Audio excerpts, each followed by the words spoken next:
Hello, everyone. It's Cow here again, and welcome back to our awesome Ielts Speaking Part 1 series. Today, we're diving into the exciting topic of study and work. I'll walk you through some fantastic sample answers to common questions like, what do you study? Do you enjoy your job? And more. These examples will help you craft confident, high-scoring responses that'll impress any examiner. So grab your notebook, get ready to learn, and let's make your IELTS journey fun and successful. Don't forget to share your own answers in the comments. I can't wait to see them. Good morning. My name is Cal, and my examiner ID is COWBIMI9199. I will be conducting your speaking test today. First, let's talk about your work. Are you a student, or do you work now? I'm currently a full-time student at Stone Table High School, which is located in Long Bien District. I'm in my final year, so at the moment my main focus is preparing for the National University Entrance Exam, which is a pretty big deal here in Vietnam. What subject are you studying? Well, my main focus is on English and literature, although I also have to study core subjects like maths and physics. English has always been my strongest suit, so I spend quite a bit of extra time on it, especially speaking and writing because I want to reach an advanced level. Why did you choose that subject? Honestly, there are a couple of reasons. First, English is basically the gateway to countless opportunities, whether it's studying abroad, landing a decent job, or just connecting with people from different cultures. On top of that, I've always enjoyed reading English novels and watching English movies, so learning the language never really feels like a chore for me. Is there anything that you don't like about it? To be fair, although I love studying English, sometimes the grammar rules can be a real headache. There are so many exceptions that can easily trip you up. Plus, preparing for the IELTS exam can get quite stressful, especially when juggling it with other school assignments. But I guess that's just part and parcel of being a student. What would you like to do in the future? Ideally, I'd love to pursue a career in education, maybe as an English teacher or a lecturer. Teaching has always appealed to me because it gives me the chance to inspire others and help them unlock their potential. Who knows, I might even open my own English center one day. That would be a dream come true. What are the most popular subjects in Vietnam? In Vietnam, I'd say maths, English, and chemistry are probably the most popular, mainly because they're essential for university entrance exams and open the door to stable jobs like engineering, medicine, or finance. Recently, IT and business have also been gaining traction since more young people want to start their own businesses or work for tech companies. What are your favorite classes? Without a doubt, English tops my list because it's dynamic and our teacher always makes lessons engaging with group activities and debates. I also enjoy literature since it gives me a chance to discuss different ideas and look at life through various lenses. It's really refreshing compared to subjects that are purely theory-based. Do you think it's important to choose a subject you like? Absolutely. In my opinion, if you study something you genuinely enjoy, you'll be more motivated to put in the effort. Otherwise, you'll just drag your feet and get burnt out easily. I believe passion fuels perseverance, which is crucial for success, especially in such a competitive environment.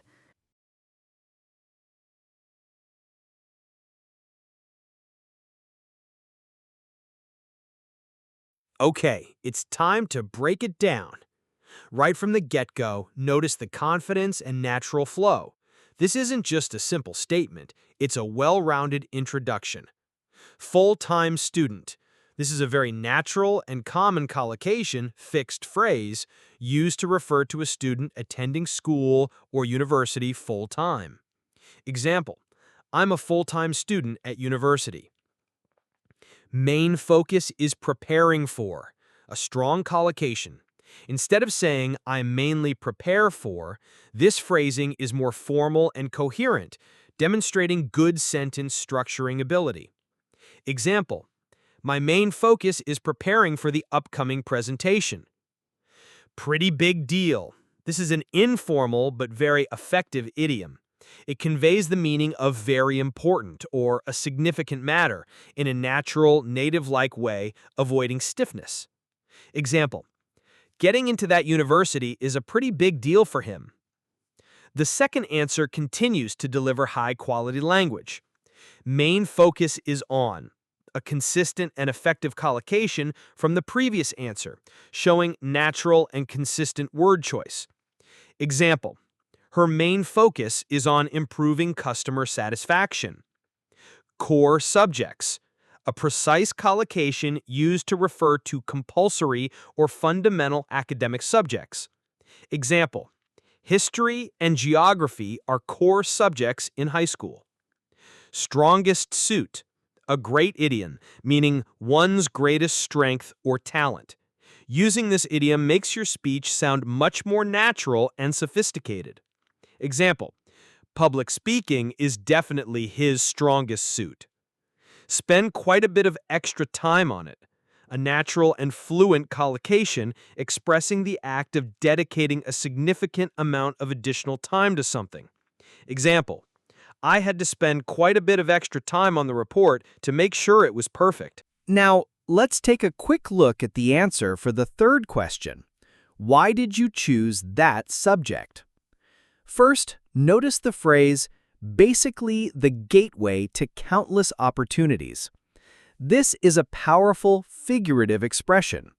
The word gateway here doesn't literally mean a door. It's an idiom that means a means of access to something bigger or better. For example, education is the gateway to countless opportunities. So, when you want to show that something opens doors for you, try using this phrase. Second, look at studying abroad. This is a perfect collocation. That means two or more words that naturally go together in English. We always say study abroad, not learn abroad or read abroad. Example, many students dream of studying abroad to broaden their horizons. So if you're talking about education or your future plans, this phrase is a safe choice. Next, we have landing a decent job. Land here is a phrasal verb, which means successfully get something. So land a job means get a job. Example, after graduation, he hopes to land a decent job in marketing. Using phrasal verbs like this makes your English sound more natural and conversational, exactly what examiners love. Another great phrase is, on top of that. This is an excellent linking phrase. It means, in addition to that, or what's more. Use it to add extra ideas smoothly. Example, the food was delicious. On top of that, the service was excellent. Finally, notice, never really feels like a chore. A chore is a boring or tedious task. So when you say something never feels like a chore, you show genuine passion and interest. Example, for him, gardening never feels like a chore. It's a passion. Now you'll have some time to look at question 4.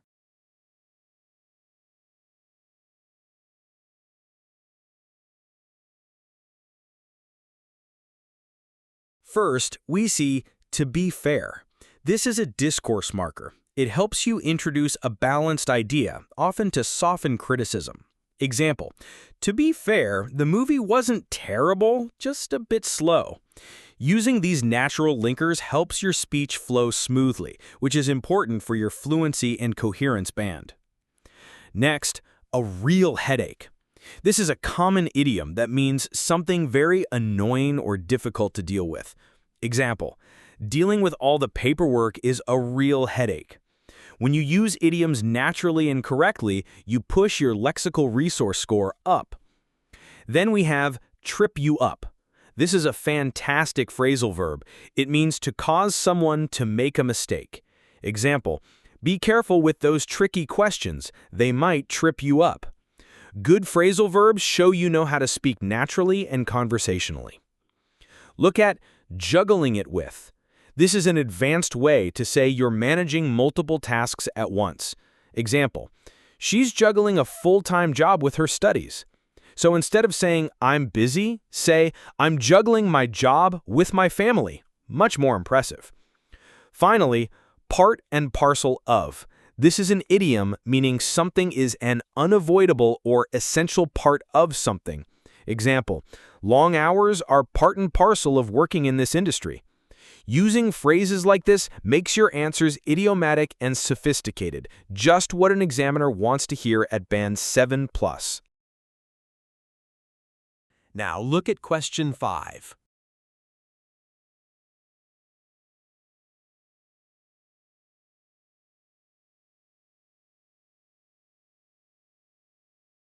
First, notice the use of ideally. This adverb helps you describe your perfect scenario. It's simple but very natural in English. Example, ideally, we'd like to finish the project by Friday. So when you share your goals, start with ideally to sound thoughtful and realistic. Next, the phrase, pursue a career. This is a classic, natural collocation, perfect for talking about jobs and ambitions. Example, he decided to pursue a career in medicine. So instead of just saying, I want to be, you can say, I hope to pursue a career in international law. It's a small change, but makes your language more academic and precise. Look at appealed to me. This phrasal verb means something was attractive or interesting to you. Example, the idea of working abroad has always appealed to me. This is much more advanced than simply saying, I like it. Then there's unlock their potential. A strong, positive collocation. It means helping someone use all their talents or skills. Example, a good mentor can help you unlock your potential. If you're talking about teaching, mentoring, or even leading a team, this is an excellent phrase. Finally, dream come true. A lovely, widely understood idiom that means something you've always wished for actually happens. Example, winning the lottery would be a dream come true. When you describe your future goal as a dream come true, it shows real passion. So when you answer, what would you like to do in the future? Don't just say, I want to be a teacher.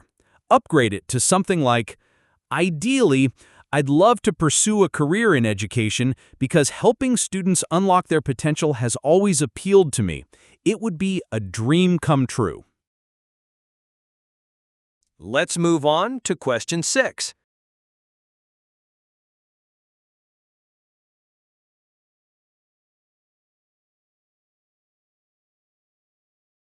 First up, we have open the door to stable jobs.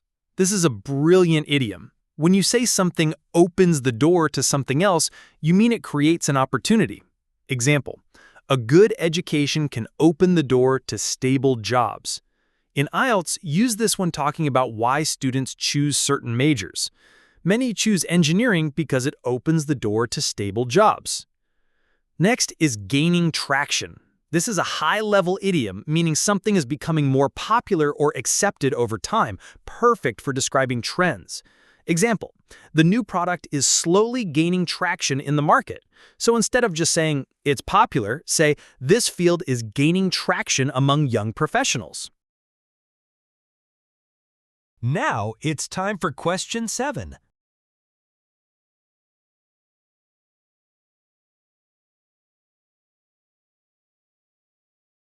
First, notice without a doubt. This is a strong discourse marker that shows confidence and conviction right from the start. Example, without a doubt, she's the best singer in the group. So, if the examiner asks you, who is your favorite teacher? Start with without a doubt to sound certain and decisive. Next is tops my list, a clear idiom for describing your top priority or favorite choice. Example, chocolate cake always tops my list of desserts. So you could say, without a doubt, English tops my list of favorite subjects. Then we have makes lessons engaging. This is an excellent collocation for describing a teacher's method. Example, a good teacher makes lessons engaging for all students. It shows you can naturally combine verbs and adjectives the way native speakers do. Look at life through various lenses. This is a beautiful figurative idiom that means to see things from different perspectives. Example, reading diverse books helps you look at life through various lenses. This kind of phrase shows high-level thinking and language flexibility, very impressive for a high band. Finally, purely theory-based. This precise collocation describes a subject that focuses only on theory, not practice. Example, some university courses are purely theory-based, while others are more practical. Use this to explain what makes your favorite subject better than others. Unlike purely theory-based subjects, this class combines practice and discussion, which makes it engaging. Finally, the last question.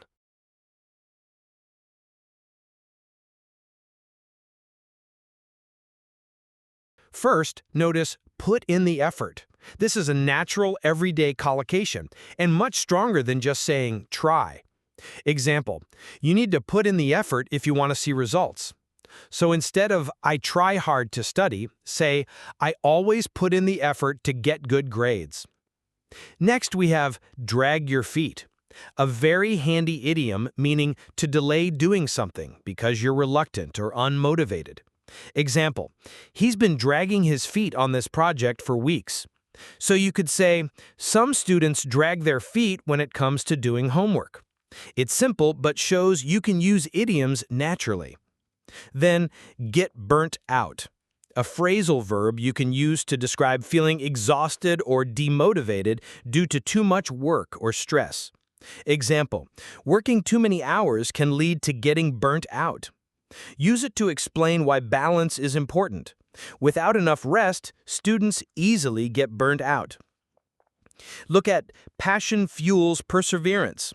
This is a beautiful figurative phrase, very band 8+. It means having genuine passion helps you keep going through difficulties. Example, in any challenging field, passion fuels perseverance. This is perfect for explaining motivation or personal growth in your speaking or writing. And finally, competitive environment, a precise collocation for academic or professional settings. Example, the job market is a very competitive environment. So if the examiner asks, why do people study so hard these days? You could say, because we live in an extremely competitive environment where only those who put in the effort can succeed. Put this all together.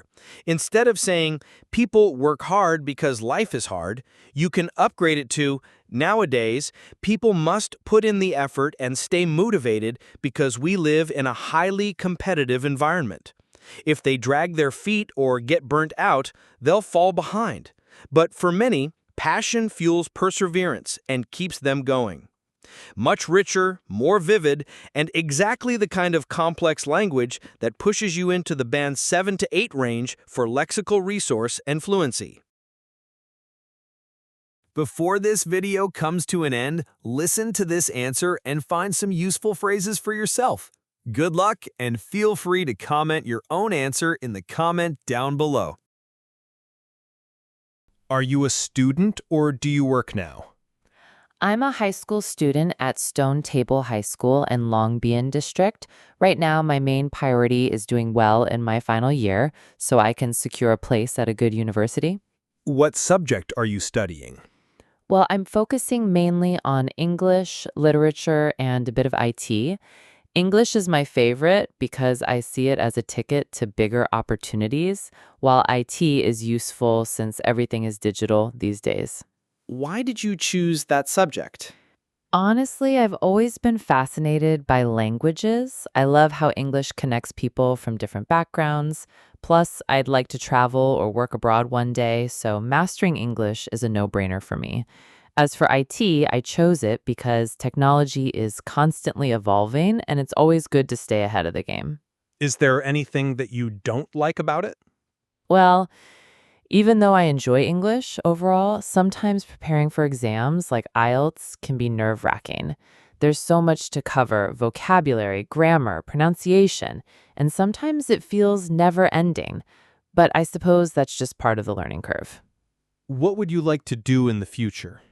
In the future, I hope to become an interpreter or maybe work for an international organization. I'd love a job that lets me travel, meet new people, and put my English skills to good use.